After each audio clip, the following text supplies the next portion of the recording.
흘러가는 아름다운 신앙간증 오직 주만이의 김명인입니다. 화목하고 부족함 없는 가정에서 사랑받고 자랐습니다. 일명 자기소개서에서 꼭 빠지지 않고 등장하는 문구입니다. 그러나 자세히 들여다보면요, 각기 다른 기준으로 아픔과 상처를 부모로부터 또는 형제로부터 모두 다 조금씩은 받고 살아가고 있는 것 같습니다. 또 그 상처와 아픔을 극복했느냐 아니냐에 따라서 오늘 살아가는 모습에서도 많은 차이를 나타나겠죠. 하지만 뭐니 해도 가장 큰 차이는 부활의 예수님을 나의 주인으로 받아들였는지 아닌지가 아닐까요?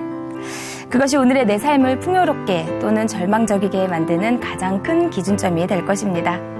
삶을 흘러가는 아름다운 신앙간증 프로그램 오직 주만이, 오늘도 늘 주님 안에서 풍요로운 삶을 살아가고 있는 아름다운 믿음의 사람들이 준비하고 있습니다. 먼저 이 자리에 함께 해주시고 계신 분들 인사 나누겠습니다. 춘천 한마음교회 성도님들 나와주셨습니다. 반갑습니다.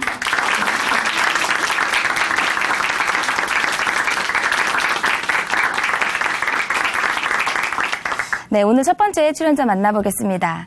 이번에 만나실 자매님은요, 어린 시절 부모님께 받은 상처 때문에 예민하고 좀 힘든 삶을 살아오셨다고 합니다. 지금은 이런 어려움을 어떻게 이겨냈을지 그 모습 함께 만나보도록 하겠습니다. 춘천 한마음교회 김도화 자매님 박수로 모십니다.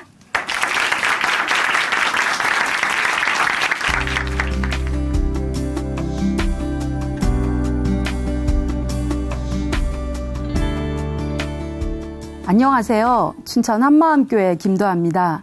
저는 어려서부터 하나님이 정말 계실까? 천국과 지옥이 정말 있을까? 사람은 죽으면 어떻게 될까? 고민했었어요. 청년이 될 때까지 그 궁금증을 안고 살다가 부활하신 예수님을 만나고 인생의 모든 궁금증이 단번에 뚫려버린 간증을 나누려고 합니다. 저는 농사를 지으시는 부모님 밑에서 이남 육녀 중 5번째 딸로 태어났어요. 어릴 때 제가 본 아버지의 모습은 해가 나면 밭에 나가 일을 하셨고 비가 오면 집에서 쉬셨어요. 그렇게 아버지는 60세가 다 되시도록 일만 하시면서 사셨겠구나 하는 생각이 들면서, 그럼 아버지는 지금처럼 평생 일만 하시다가 죽게 되면 어떻게 되는 거지 하는 생각을 하게 되었어요. 저는 형제들이 많았지만 항상 외톨이처럼 늘 혼자라는 마음으로 살았어요. 제가 그렇게 살게 된 배경에는 어렸을 적 엄마에게 들었던 충격적인 말 한마디 때문이었어요. 엄마는 어린 제가 말귀를 잘 알아듣지 못한다 생각하셨는지 동네 아주머니들과 저에 대한 이야기를 하셨는데요. 엄마는 제가 아들일 것이라고 기대가 아주 크셨다고 해요. 아들인 줄 알고 낳았는데 또 딸로 태어난 저를 본 엄마는 너무 실망이 크셔서 아무도 모르게 저를 죽이려고 하셨대요. 탯줄도 자르지 않은 아이를 죽으라고 엎어놓고 보자기로 덮어놓았는데 마침 아버지께서 오셔서 저를 발견하고 살리셨다는 이야기였어요. 그 이야기를 듣고 어린 나이에도 충격을 받은 저는 단 한 번도 제 마음속에서 그 이야기가 잊혀진 적이 없었어요. 저는 엄마에게 버림받았다 생각하며 자랐어요. 자라면서는 아무런 차별을 받지 않았지만 저는 아주 작은 사소한 일에도 엄마께서 차별을 한다는 생각을 하게 되었고, 엄마에 대한 미움과 원망하는 마음이 커져갔어요. 그러면서 저는 매일 함께하는 가족들에게도 마음을 열지 못하고 누구에게도 마음을 열지 못하는 그런 사람이 되어갔어요. 시간이 지나면서 저는 아주 예민하고 고집과 아집으로 똘똘 뭉친 그런 사람이 되었죠. 어디에도 마음 들 곳이 없었던 저는 엄마보다 하나님을 더 의지하게 되었어요. 하나님이 어떤 분인지 잘 알지 못했지만 마음이 힘들 때면 혹시 계실지도 모르는 하나님께 제 속마음을 털어놓으며 기도를 했어요. 부모님께서는 이런 제 마음을 전혀 알지 못하셨고 겉으로 보기에 저는 아주 착한 아이였어요. 꼭 필요한 거 외에는 무엇을 사달라고 요구하거나 때를 쓰는 것은 상상도 못했어요. 하지만 마음에는 항상 소외감과 외로움이 있었어요. 작은 일에도 항상 예민했고 너무 예민하니까 몸에도 병이 오더라고요. 배 아픈 것을 늘 달고 살았어요. 저희 예민함은 중2 때 극치를 달렸는데요. 그날도 배가 아파서 학교에 가지 못하고 있었어요. 부모님은 모두 밭에 일하러 나가시고 언니와 동생은 모두 학교에 가고 저 혼자 집에 남게 되었어요. 그날따라 제 자신이 너무 처량해 보였어요. 그런 제 자신을 보며 엄마에 대한 미움과 원망이 극에 달하는 거예요. 어떻게 하면 엄마의 마음을 아프게 할 수 있을까 하는 생각이 나며 죽어야겠다는 생각이 들었어요. 근데 제가 진짜 죽는다 생각하니 마음에서 갈등이 막 생기더라고요. 죽어서 지옥 가면 어떡하지? 그리고 하나님이 정말 계시면 어떡하지? 하는 생각에 한참을 망설였어요. 그런데 잠시 뒤 하나님은 계시지 않아. 그러니 지옥도 없을 거야. 하는 생각이 들면서 저는 아주 편안한 마음으로 자살을 시도하게 되었습니다. 막상 죽으려고 하니 어떻게 죽어야 할지 모르겠더라고요. 얼핏 들은 기억에 약을 한꺼번에 많이 먹으면 죽는다고 했던 말이 생각나 아버지께서 드시고 계셨던 천식약을 모조리 모아서 제 손으로 한 움큼 되는 알약을 전부 삼켜버렸어요. 유서도 남겼고요. 그런데 어찌된 일인지 속만 조금 토할 것 같고 아무 이상이 없는 거예요. 그렇게 저는 자살을 실패하게 되었습니다. 그러다 중3 때 친구들과 야영을 갔는데요. 친구들과 강가에서 신나게 놀고 있었는데 장난이 심한 한 친구가 뒤에서 저를 세게 밀어서 저는 물이 깊은 곳으로 순식간에 빠져들어갔어요. 수영을 전혀 못하는 저는 물속에서 떠내려가고 있었는데요. 한번 숨을 쉴 때마다 물이 목으로 함께 넘어가 내가 이렇게 죽는구나. 도저히 숨을 쉴 수가 없어 죽을 것 같은 순간에 그 친구가 저를 건져내어 저는 살 수 있게 되었어요. 그 이후 저는 죽음의 문제를 실제적으로 고민하게 되었어요. 사람은 죽으면 어디로 가는 걸까? 천국과 지옥은 정말 있는 걸까? 그렇게 저의 궁금증은 풀리지 않은 채 저는 고등학생이 되었고 고 2학년이 되면서 친구를 따라 교회에 나가게 되었어요. 중고등부 예배를 비롯한 수요 예배, 주일 예배, 각종 부흥회 및 사경회, 교회에서 하는 것이라면 무엇이든 다 참석했어요. 그런데 아무리 예배를 열심히 참석해도 하나님이 살아계신 증거는 무엇으로도 찾을 수가 없었어요. 하늘에 계신 하나님, 이 땅에 살고 있는 나, 여전히 하나님과 나 사이에 연결고리는 아무것도 없다는 생각만 들었어요. 그리고 하나님이 살아계신 것을 내 눈으로 보기 전에는 하나님의 존재를 확신할 수 없었고 하나님과 나 사이에 확실한 증거가 있기 전에는 제가 구원받았다는 것을 확신할 수 없었어요. 그러다 한 언니를 만나 말씀으로 교제를 하게 되었는데요. 하나님이 살아계신다고 확신에 차서 얘기하는 언니를 보고 저에게도 하나님의 살아계신 증거를 좀 가르쳐달라고 얘기했어요. 그때부터 말씀이 들리기 시작했어요. 목사님께서는 칠판에 동그라미 3개를 그리시며 복음을 설명해 주셨는데요. 천국과 지옥, 이 세상이라는 그림이었어요. 그리고 하나님이신 예수님께서 이 세상에 왔다 가셨다는 것을 확신 있게 증거하시는 것을 보며 그동안 내가 고민했던 답을 목사님께서 알고 계시는구나 확신하게 되었어요. 그 시기에 저는 제 인생에서 가장 충격적인 사건을 겪게 되었어요. 아버지가 77세 연세로 몇 개월의 투병 끝에 돌아가신 것이었는데요. 제가 본 아버지의 모습은 누구 앞에서도 자존심을 꺾지 않았던 아주 강한 분이셨어요. 그런데 아버지는 죽음 앞에서 무척 두려워하셨어요. 좋은 곳에 가게 해달라고 애원하셨는데요. 그 눈빛이 얼마나 간절했는지 저는 잊을 수가 없어요. 그런 아버지에게 우리 가족들은 아무것도 해드릴 수 없었어요. 저 또한 죽음의 문제를 해결하지 못한다면 언젠가는 아버지와 똑같은 모습으로 죽음 앞에 설 수밖에 없다는 생각에 모든 것을 정리하고 말씀에 집중해 보기로 마음을 먹게 되었어요. 우선 교회에서 운영하는 훈련관에서 생활하게 되었어요. 저는 하나님이 살아계신 것을 어떻게 하면 알 수 있을까? 진지하게 고민하게 되었어요. 하지만 제 마음 가장 밑바닥에서 나오는 대답은 하나님을 눈으로 직접 봤으면 좋겠다는 것이었어요. 보지 않고 어떻게 믿을 수 있을까? 그러다 요한복음 1단 중 본래 하나님을 본 사람이 없으되 이 말씀을 보고 이 세상 누구도 하나님을 직접 눈으로 본 사람은 없구나. 그때 이사야 9장 말씀을 보게 되었어요. 한 남자 아기가 태어나는데 그가 전능하신 하나님이라는 거예요. 원래는 사람이 하나님을 눈으로 볼 수 없지만 하나님이 사람이 되어 이 세상에 오신 것이었어요. 그분이 예수님인 거예요. 저는 예수님에 대해서 자세하게 알아봐야겠다고 생각했어요.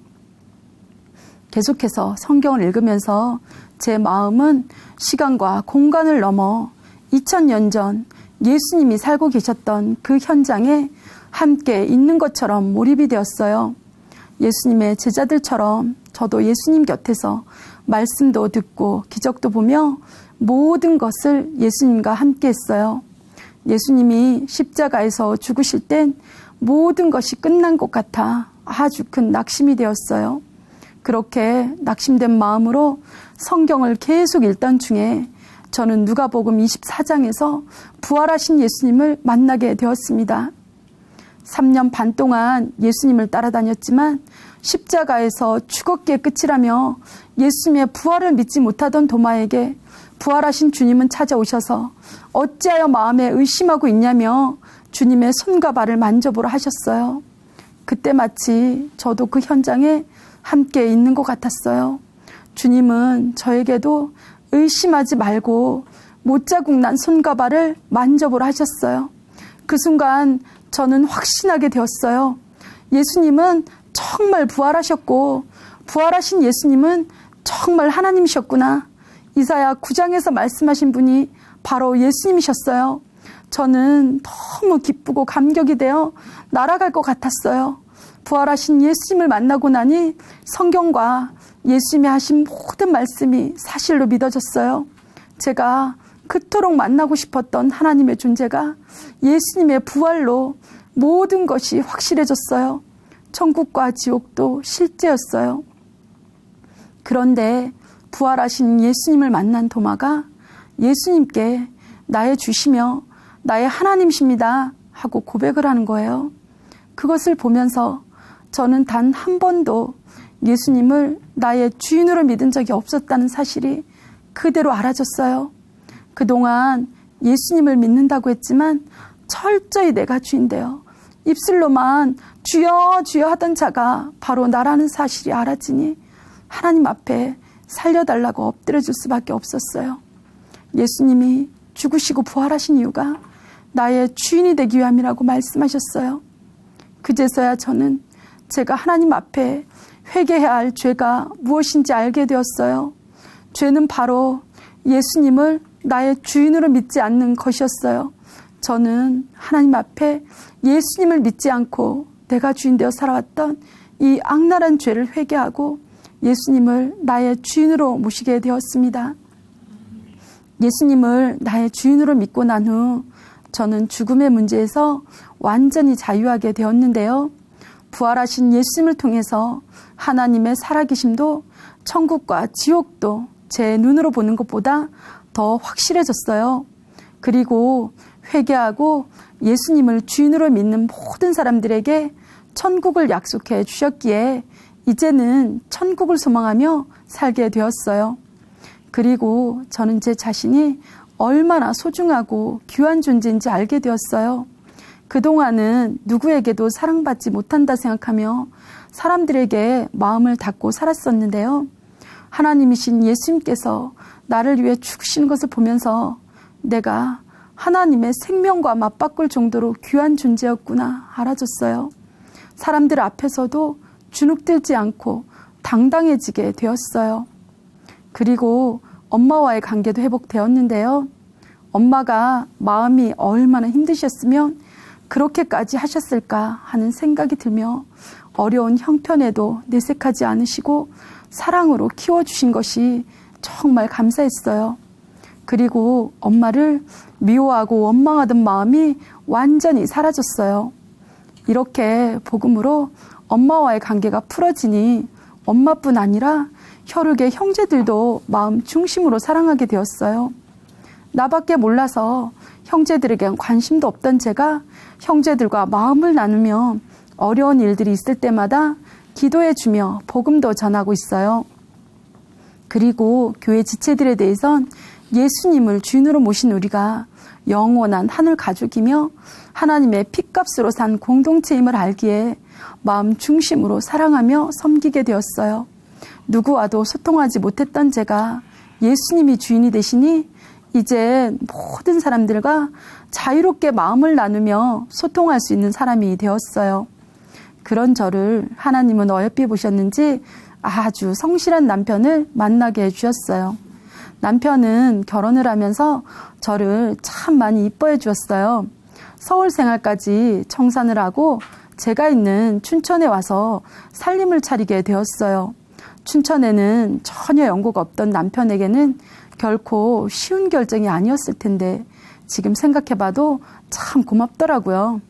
언젠가 목사님께서는 제 남편에게 일권아, 넌 도화 어디가 그렇게 좋냐? 하고 물으셨대요. 남편은 빨개진 얼굴로 이쁘잖아요 했다고 하더라고요. 남편은 자동차 정비기사인데요. 틈이 날 때마다 지체들의 차를 관리해주고 더운 여름이나 추운 겨울날도 마다하지 않고 교회에서 주차 봉사를 하고 있어요. 그런 남편을 보며 내가 하나님께 뭘 그렇게 잘 보여서 저렇게 귀한 남편을 주셨나 하는 생각에 참 감사해요. 엄마는 오랜 투병 끝에 소천하셨는데요. 엄마는 몸이 아프실 때마다 우리 집에 자주 와 계셨어요. 그럴 때마다 엄마를 정성껏 섬기며 즐거운 시간을 보내게 되었어요. 그러다 혼자서는 거동이 힘드시게 되어 멀리 요양병원으로 가시게 되었어요. 엄마가 멀리 계셔서 한 달에 한 번밖에 찾아뵙지 못했지만 갈 때마다 엄마가 좋아하시는 맛있는 음식들을 준비해서 갖다 드리면 엄마는 아주 행복해하며 좋아하셨어요. 그리고 남편과 함께 복음을 전해드렸는데요. 엄마는 하늘에 계신 하나님을 보지 않고 어떻게 믿을 수 있냐며 죽어봐야 알지 하시며 절대로 믿을 수 없다고 하셨어요.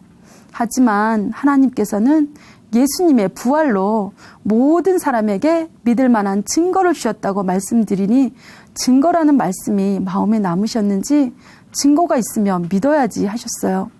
그리고 하나님이신 예수님께서 엄마의 죄를 위해서 죽으시고 부활하셔서 엄마의 주인이 되셨다고 말씀드리며 천국의 주인도 예수님이라고 말씀드렸어요.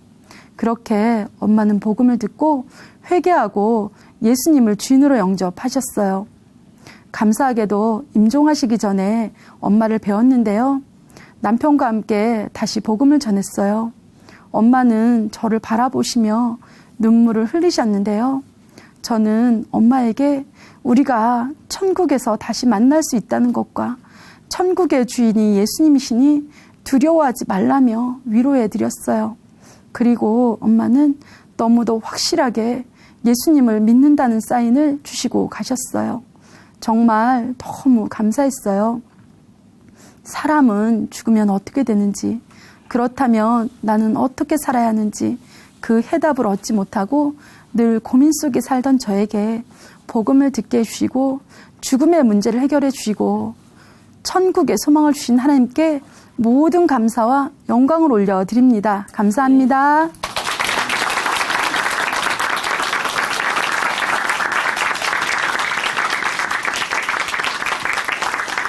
네, 간증 감사합니다. 원망과 상처로 힘들었던 이 엄마와의 관계가 부활의 주님을 만나면서 완전히 치유가 되셨습니다. 그리고 자매님의 이 오랜 고민이었던 죽음 문제도 답을 찾으셨는데요. 이제는 어떻게 살아야 할지 그 답을 찾으신 자매님 늘 주님과 동행하시면서 승리하는 삶 되시기를 다시 한번 응원의 박수로 보내드리겠습니다.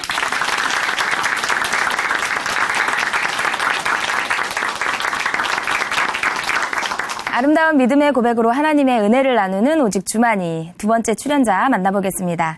지금 만나실 형제님은요, 모태신앙이었지만 이 믿음 생활이 오히려 삶의 걸림돌이 된다고 생각해서 부모님과 많은 마찰이 있었다고 합니다. 과연 어떤 사연인지 지금 바로 만나보겠습니다. 춘천 한마음교회 한우진 형제님 박수로 모십니다.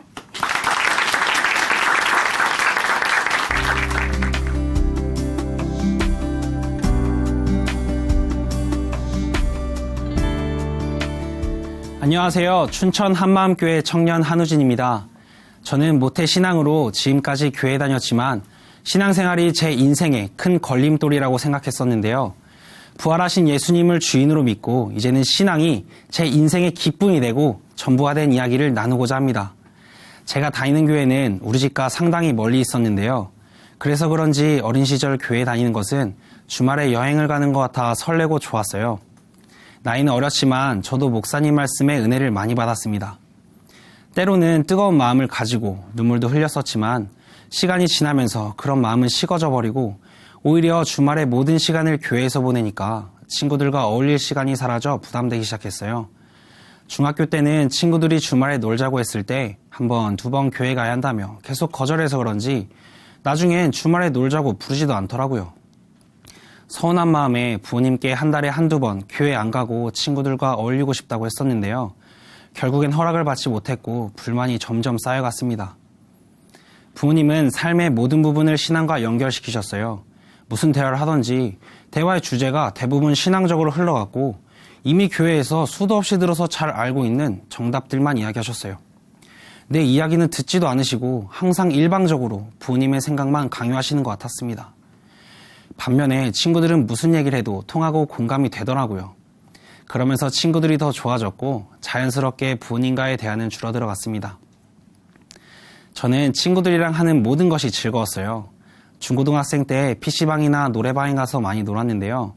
부모님은 그렇게 노는 것을 좋아하지 않으셨기 때문에 저는 눈치를 보며 친구들을 만났고 그저 자유롭게 자기가 하고 싶은 대로 놀러다니는 친구들이 부럽기만 했습니다. 부모님은 그런 저를 신앙적으로 강하게 압박하기 시작하셨어요. 부모님의 기준에서 조금만 벗어나도 굉장히 엄하게 다스리셨는데요. 예전에 친구들이랑 놀다가 교회 가야 하는 시간에 늦어버린 거예요. 가족들은 교회를 가려고 저를 기다리고 있었는데 차에서 기다리는 시간이 길어지자 아버지는 폭발해버리셨어요. 뒤늦게 온 저를 차에 안 태우고 출발하시면서 야, 넌 뛰어 하시는 거예요. 그때부터 전 마치 마라톤 선수처럼 달리기 시작했습니다. 처음에는 조금 가다가 차를 세워주실 줄 알았는데 제가 달리는 속도에 맞춰 앞서 가시더라고요. 그날 1시간가량을 달렸던 것 같아요. 그런데 그것으로도 분이 풀리지 않으셨는지 저녁에 회초리로 또 때리시더라고요. 고등학교에 진학할 때쯤 우리 가족은 교회와 가까운 곳으로 이사를 가게 되었는데요. 사귀었던 친구들과 헤어지는 것이 많이 아쉬웠지만 아는 사람이 없었던 학교에서도 금세 친구들이랑 친해졌고 야간 자습 시간에 도망 나와 PC방이나 노래방에 가기도 하고 교회 다니건 말건 술 마실 기회만 있으면 좋아라고 말했습니다. 학교 생활이 힘든 줄 모르고 정말 즐겁게 다녔어요. 그런데 정말 싫었던 것이 있었는데요. 그건 집에 친구들을 데리고 오면 부모님이 한두 시간 동안 복음을 전하시는 거예요. 친구들이랑 놀고 싶어서 집으로 데리고 왔는데 아버지는 친구들을 방 안에 몰아놓고 도망치지도 못하게 입구를 딱 막고 앉아서 침을 튀겨가며 복음을 전하시는 거예요. 다음날 학교에서는 아버지가 목사님이라고 소문났고 더 이상 친구들은 집에 오려고 하지도 않더라고요. 갈수록 부모님에 대한 마음은 멀어져 갔고 대화는 되지 않았어요. 교회 가면 가끔은 은혜를 받아서 부모님과의 관계를 회복해야겠다라고 다짐을 하기도 했었는데요. 그렇게 결심을 했다가도 본인과의 관계가 또 틀어지고 하나님을 향했던 마음도 세상으로 돌아가는 것은 시간을 잴 필요도 없었습니다. 항상 신앙적인 정답만 말씀하시는 부모님과 교회에 더 이상 마음을 열지 않으려고 마음의 벽을 쌓아버렸어요. 사춘기 시기에 부모님과 교회 선생님이 신앙적인 기준으로만 저의 행동을 제한하시니까 반발심이 점점 커지더라고요. 부모님의 압박은 제가 커갈수록 더 심해졌는데요. 고3 때 부모님의 대학 결정 기준은 대학교가 교회와 집에 가까워야 한다는 거였어요. 그렇게 저는 원하지도 않던 대학교에 들어가게 되었습니다. 그리고 우리 교회는 대학생들이 공부와 신앙훈련을 함께 할 수 있도록 교회 기숙사를 운영하는데요. 우리는 그것을 훈련관이라고 불러요. 저는 입학과 동시에 부모님의 강압적인 권유로 훈련관에 들어가게 되었습니다.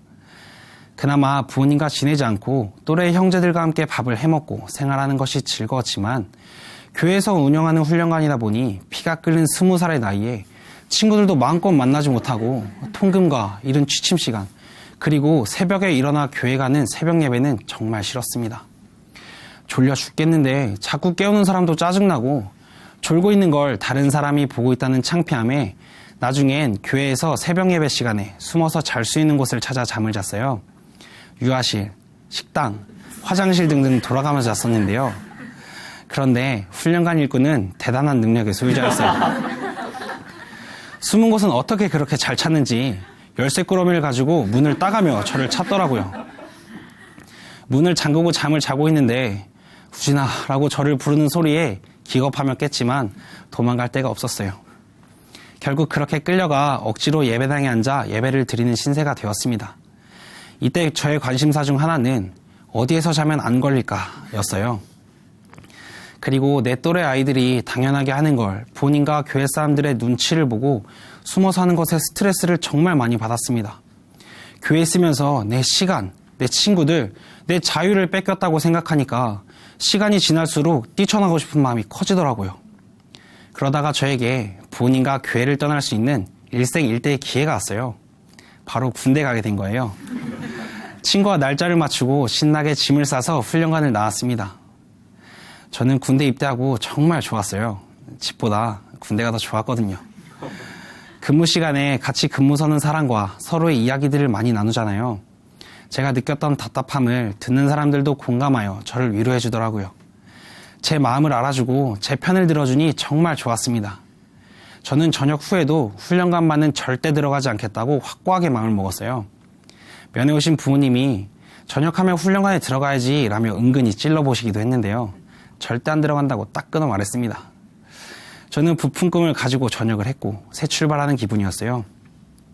복학해서 새로운 인연들을 만들기 위해 사람들을 사귀고 선배들과 친해져 보겠다고 술자리에 참여하여 술을 마셨습니다. 집안의 분위기는 여전했기 때문에 새벽까지 술 마시며 논걸 걸리면 큰일 나니까 일부러 흔적을 없애기 위해 엄청난 노력을 했어요. 억지로 토하고 친구 집에서 샤워를 했고요. 그러고 나서 2리터의 물을 다 마시고 커피도 마시고 껌도 씹으면서 1시간이 넘게 걸리는 거리를 걸어갔습니다. 다른 집 친구들은 부모님이랑 술도 한 잔씩 하면서 이야기도 많이 나누고 친구처럼 지낸다는데 그런 이야기를 들으면 정말 부럽더라고요. 청소년도 아니고 술 마신 걸 숨기려고 이런 짓까지 하면서 집에 가야 하나. 교회만 안 다녔어도 라는 생각이 들어 많이 답답했습니다. 부모님은 자꾸만 엇나가는 저의 행동을 이해 못하셨고 군대 가기 전보다 더 심한 갈등이 반복됐어요. 정말 군대 다시 가고 싶더라고요. 계속 신앙적으로 압박을 받으니까 부모님이랑 사는 것이 아니라 마치 수도원에 들어와 있는 것 같았습니다. 집이 아니라 또 다른 훈련관 같았어요. 저는 신앙생활 말고 학교생활이나 사회생활은 나름 열심히 했고 인정도 받았거든요. 좋은 성적을 받아도 부모님에겐 그게 중요한 것이 아니었어요. 신앙이 부족하다는 것으로 나머지도 모두 부정당하는 것 같아서 너무 속상했어요. 부모님과 저의 생각이 다르니 정말 이야기하기 싫었고 교회 때문에 가족이 정상이 아니라고 생각했습니다. 저는 술 마시고 술이 깨지도 않는 상태에서 예배에 갈 정도로 막 나가게 되었어요. 부모님이 원한 대로 살지 않겠다는 삐뚤어진 마음으로 저는 제멋대로 살았고 부딪히는 일도 많아졌습니다. 그러다가 늦게까지 놀고 들어온 일이 있었는데요. 아버지는 몽둥이를 옆에 두고 저를 혼내기 시작하셨어요. 아버지는 이야기를 또 훈련관으로 몰고 가시더니 결국엔 제가 그곳에 들어가는 것으로 마무리를 지으시더라고요. 복학하면 4학년이 되는 저는 나름대로 계획이 있었어요. 취업에 대해 고민했고 방향을 정해서 휴학까지 해가며 공부하고 있었거든요. 그런데 제가 생각했던 모든 계획이 훈련관에 들어가는 것으로 무산된 거예요. 부모님의 독단적인 결정이 제 인생을 망쳐버렸다는 생각까지 들더라고요. 결국 그렇게도 다시는 들어가고 싶지 않았던 훈련관에 또 들어가게 됐습니다. 저는 망가지는 모습을 보여줘서 복수하고 싶다는 생각이 들었어요. 훈련관에 살면서도 끝까지 변하지 않는 모습을 보여주는 것이 아버지에게 복수하는 거라고 생각할 정도로 제 마음은 도끼로 가득 차 있었습니다. 그러니까 자연히 예배 시간에 말씀 듣는 것은 뒷전이고 기도 시간에는 일부러 자고 간증은 쓰지 않거나 아니면 억지로 대충 써내는 것이 전부였어요. 저의 일상의 탈출구는 핸드폰이었는데요. 카카오톡과 페이스북을 통해 친구들과 소통하는 것이 저의 유일한 낙이었습니다. 그러던 어느 날 일꾼형과 말씀 교제를 하게 되었는데요. 같이 복음으로 교제하던 중에 이전에 했던 신앙생활과 모든 삶을 다 내려놓고 처음 시작하는 마음으로 예수님 앞에 엎드리는 시간을 가져보라는 말에 고민을 하게 됐어요. 일단 말씀에 집중하려면 하나님보다 더 사랑하는 것들을 내려놓고 낮은 마음으로 엎드려야 한다며 미디어 금식을 하자고 하더라고요. 참 결정하기 힘들었지만 그동안 훈련관에서 함께한 일꾼에게는 마음이 조금 열려 있었기 때문에 못 이기는 척하며 순종했고 고달픈 훈련관 생활을 견디게 해주었던 카카오톡과 페이스북을 삭제하게 되었습니다. 그러고 나서 예수님을 정말 객관적으로 바라보는 시간을 가지게 됐어요. 예수님의 부활 사건이 선명하게 들어오기 시작했습니다. 내가 믿든 믿지 않든 부활 사건은 이미 역사 가운데 흔들릴 수 없게 박아놓으셨더라고요. 소설 속에 만들어진 예수님이 아니라 과거에 실존하셨고 부활하심으로 모든 사람에게 믿을 만한 증거를 주신 거예요. 예수님이 부활하신 것이 정말 확실하기에 예수님이 성경에 예언된 하나님이시라는 사실이 선명해졌습니다. 예수님이 하나님이시라는 것이 선명해지고 나니까 그동안 무감각하게 들어왔고 다 알고 있다고 생각했던 십자가에서 하나님이 죽으셨다는 사실이 다시 보였어요. 왜 하나님이신 예수님이 십자가에서 죽으셔야만 했을까? 하늘의 영광을 누리셔야 할 하나님이 왜 이 땅에서 죽으셔야 했을까? 이 생각을 깊게 하던 중에 저의 죄가 보였습니다. 마귀가 하나님의 자리를 탐내어 반역죄를 저질렀던 것처럼 주인의 자리가 탐이 나서 하나님을 마음에서 밀어냈나. 나는 하나님의 보좌가 그렇게도 탐이 나서 하나님을 배신했는데 성자 하나님이신 예수님은 그런 나를 살리시려고, 창조주를 거역한 배신자를 살리시려고 그 보좌를 버리고 이 땅에 사람으로 오셨습니다. 그 보좌에서 마땅히 모든 영광을 누리셔야 할 뿐인데 창조주를 버리고 주인 되어 살아서 지옥 가도 할 말 없는 나를 사랑하셔서 이 땅에 오신 거예요. 그리고 내 죄 때문에 십자가에 못 박혀 죽으신 거예요. 나는 상관없다고 생각했던 십자가 사건이 저와 그대로 연결이 되더라고요. 예수님이 십자가에서 죽으신 이유가 바로 내 죄 때문이었습니다. 마음이 무너졌어요. 나를 살리려고 오신 예수님을 제가 죽인 거예요.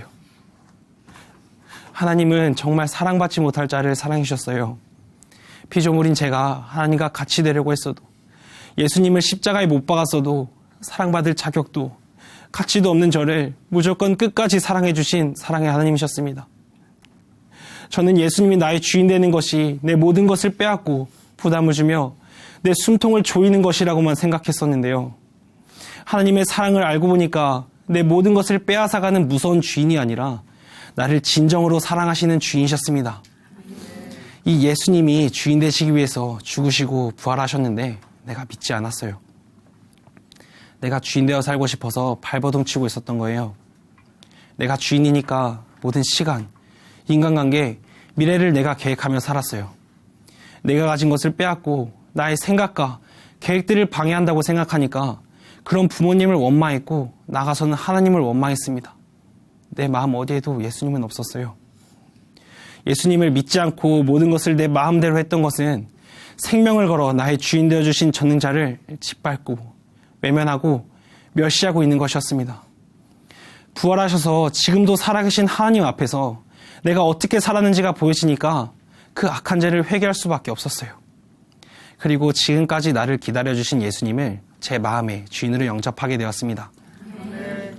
우리 교회에서 CCN 가수를 초청해 콘서트를 했었는데요. 그분이 본인의 가정사를 이야기하시며 마땅히 사랑해야 할 사람을 사랑하지 못했다고 하시는데 부모님이 생각나면서 마음이 참 많이 찔렸어요. 하나님께서 사랑하라고 이 가정에 보내주셨는데 사랑하기는커녕 오히려 남보다 못하게 여겼고 부모님이 나를 생각하는 모든 마음을 알면서 무시하고 조롱했던 것이 생각나 눈물이 쏟아졌습니다. 죄송했습니다. 부모님께 모든 것이 죄송했고 내가 주인되어 부모님을 사랑하지 않았던 것도 하나님께 죄송했습니다. 그렇게 회개한 후에 전 아버지께 문자 메시지를 보냈어요. 사랑합니다. 안녕히 주무세요. 짧은 메시지였지만 저에겐 많은 용기가 필요한 행동이었어요. 다음날 아침 아버지에게 답장이 왔어요.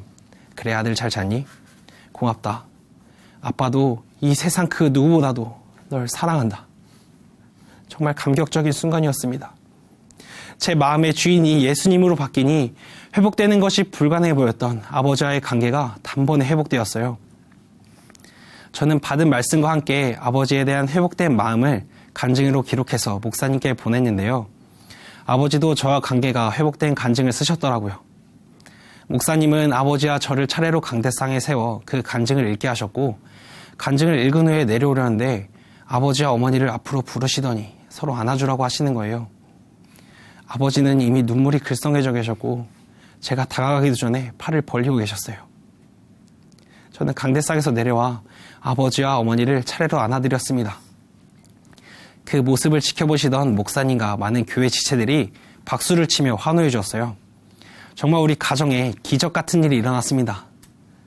나를 위해 죽고 부활하신 예수님의 사랑이 부어지니까 부모님과의 관계가 회복되었고 예배 시간과 기도 시간도 달라졌는데요. 목사님 말씀을 놓치지 않으려고 열심히 듣고 있고요. 억지로 잤던 잠에서 깨어 하나님께 부르짖으며 기도하고 있습니다. 훈련관에서의 생활도 하는 일은 똑같지만 마음 자체가 완전히 달라졌어요. 모든 일에 적극적이게 되더라고요. 형제들과 함께 눈을 치운 일도, 설거지를 하는 일도, 쓰레기를 치운 일도 즐겁더라고요. 예전에는 교회 밖에서 만난 친구들과 어울리는 것만 즐겁다고 생각했었는데 믿음의 형제들과 함께하는 것이 이렇게 기쁘고 즐거운 일이 될 줄 몰랐습니다. 그리고 전도도 열심히 하고 있는데요. 예전에는 모르는 사람에게 복음을 전했다가 욕먹을 것 같고 창피해서 하기 싫었거든요. 그런데 사랑하는 사람이나 좋아하는 것이 생기면 다른 사람들에게 자랑하잖아요. 예수님을 사랑하니까 자연스럽게 그분을 자랑하게 되더라고요. 전도를 시작하기 전에 느껴지는 부끄러움과 상대방의 반응이 걱정되는 마음을 모두 접고 예수님을 사랑하는 마음으로 자랑합니다. 교회에서는 춘천 복음화를 위해 많은 성도들이 아파트 전도를 했었는데요. 저도 청년들과 함께 신나게 전도지를 돌렸습니다. 전도지를 집안 문마다 붙이는데 그것을 본 사람이 욕을 해도 짜증을 내도 웃으면서 전해주고 전도지를 보고 나같이 예수님 믿기를 바라는 마음으로 했어요. 지금은 학교 부흥을 위해 기독교 동아리 청년들과 함께 기도하며 기쁨으로 노방전도도 하고 피켓전도도 하고 있는데요. 정말 최고의 학기를 보내게 해주신 하나님께 감사하고 있습니다. 부모님과 신앙에 걸려있던 모든 문제를 해결받고 나니까 하루하루 정말 기쁘게 살고 있어요. 저는 앞으로 저의 주인인 예수님께서 주신 사명, 복음 전한 일을 그분이 주신 사랑으로 기쁘게 감당하며 살겠습니다.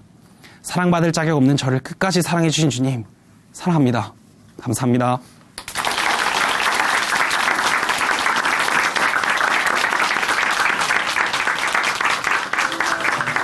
네, 간증 감사합니다. 사랑받을 자격이 없다고 형제님께서는 그러셨는데 제가 보기엔 사랑받을 자격이 충분해 보입니다. 그렇죠, 여러분? 네. 예수님의 사랑으로 이렇게 가정이 놀랍게 회복되는 정말 감격적인 간증이었습니다. 네, 이제는 기쁘게 복음을 전하고 계신 형제님, 막 예수님을 자랑하고 싶다고 하셨는데요. 앞으로도 계속 주님을 자랑하는 축복된 삶을 사시기를 기도하겠습니다. 다시 한번 한우진 형제님께 큰 박수 보내드릴게요.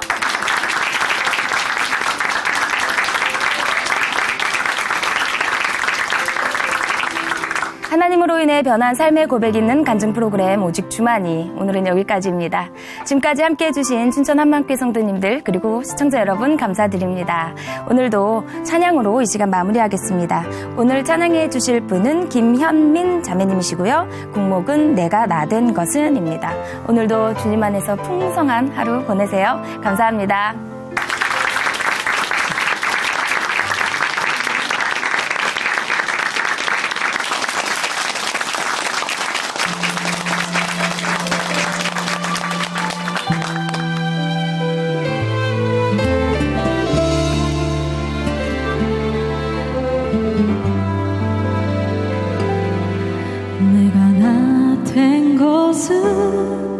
오직 하나님께로 났으니 난 주님의 새 언약의 일꾼 내가 나 된 것은 오직 하나님께로 났으니 어둠을 비추는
오직 하나님